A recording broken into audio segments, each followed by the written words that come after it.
Yo, what's going on, guys? It's Houston Sports Side back into the video today, and today we're going to be talking about how Ronel Blanco is turning into a superstar for the Houston Astros. Ronel Blanco, so far in his first two starts, has been excellent, pitching 15 innings, and he's only given up one hit.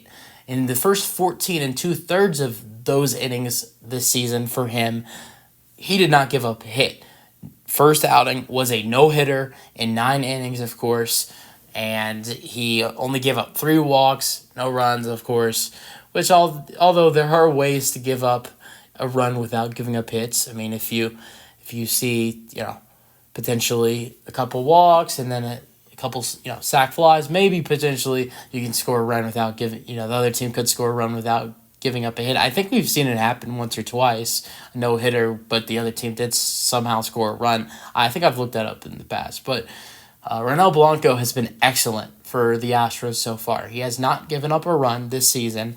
He's only given up one hit. He's given up like 6 or 7 walks. Yesterday he gave up 4, and then I know that the first outing it was 2 or 3, I believe. It was 2, I believe, because I remember saying that he was 2 walks away from a perfect game.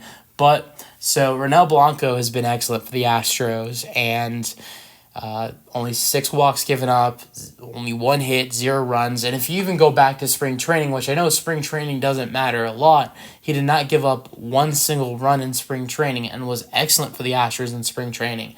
And the only time we've seen him give up 1 run was against his former team, the Space Cowboys, which I'm not going to rule out that he might not go down there again. I think with the way he's played, he has definitely put himself in a position where he very well might not go back to AAA. But the Astros played the Space Cowboys right before the regular season, right before opening day against the New York Yankees. And if you don't know, of course, Ronel Blanco had to start from somewhere. He was with AAA, which was the Space Cowboys. He faces his team. The interesting thing, the crazy part of this whole performance, I know it's a AAA team, but also this is a team.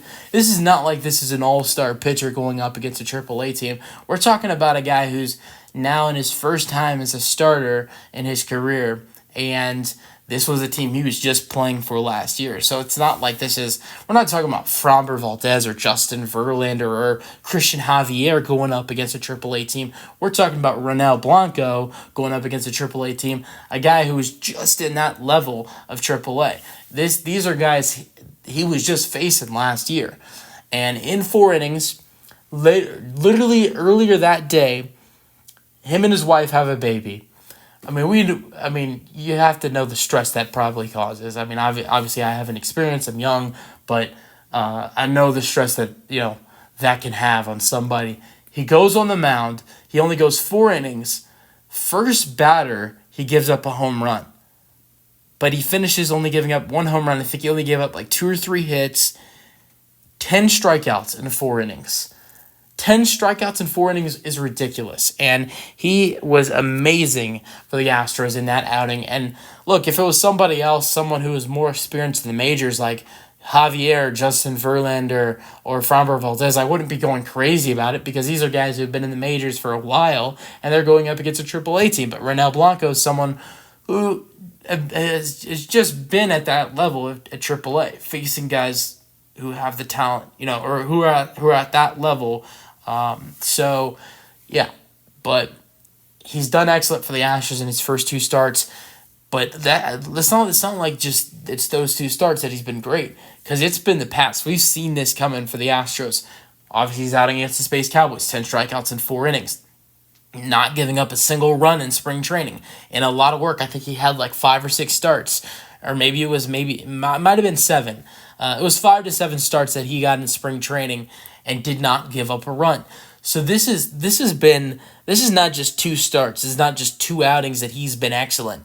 These are the only official games where he's been excellent. But in spring training games and exhibition games, he has been lights out for the Houston Astros, and I can see that continuing. And the Astros need this bad. Justin Verlander, it's going to take some more time before he comes back. I would think it's going to be in another week and a half, 2 weeks until Justin Verlander comes back. And even if he does, you still got the newest problem for the Houston Astros. There's always a problem when when it looks like Justin Verlander, when it looks like he's coming back and we're going to get JV back.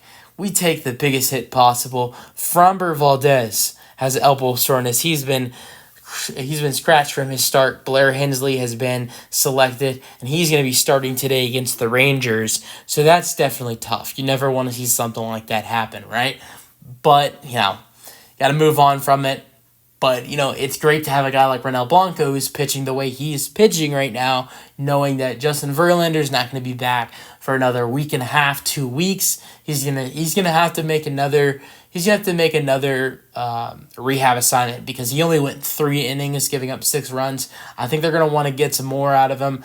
I think they're gonna probably want to give him one more outing for they're gonna probably want him to go around 4 innings, so he leaves his rehab assignment going 7 innings would be my guess. But maybe they want him to reach around 4 or 5 innings and pitch well at that level as well. But it was a rough outing yesterday for JV. But obviously it'd be great to get Justin back, but it might be at the expense of losing Framber Valdez. So, but Ronald Blanco has stepped up for the Astros, and I can see him continuing to do that. And with what we've seen from him early on against 2 good offenses, might I add, the Rangers and the Blue Jays. The Blue Jays are kind of mid, but they do have really good hitters in their lineup. I think the Blue Jays aren't a team you can look at, they're a threat to win the World Series, but I think they're a team that it is impressive not to it is impressive to go a whole game without giving up a hit to them. They have talented hitters in their lineup like George Springer, Justin Turner, Vladimir Guerrero. I know Bo Bichette was not in that game, but still, you still have talented guys like Justin Turner, Vlad, and George Springer, and other guys I might have missed. Oh, Dalton Varsho, another guy. I think that it's still really impressive, even though they're not a huge threat this season. Still impressive to get a no-hitter on them. It's not like you're getting a no-hitter against a team like the Athletics or the Mets or the White Sox. It's the Blue Jays who are, yes, a mid-team, but still impressive to give up to get a no-hitter against them. And then the Rangers, who just won a World Series, have a top-tier lineup. Only giving up 1 hit in 6 innings is great. Let me know your thoughts on Ronel Blanco in the comment section, and peace out.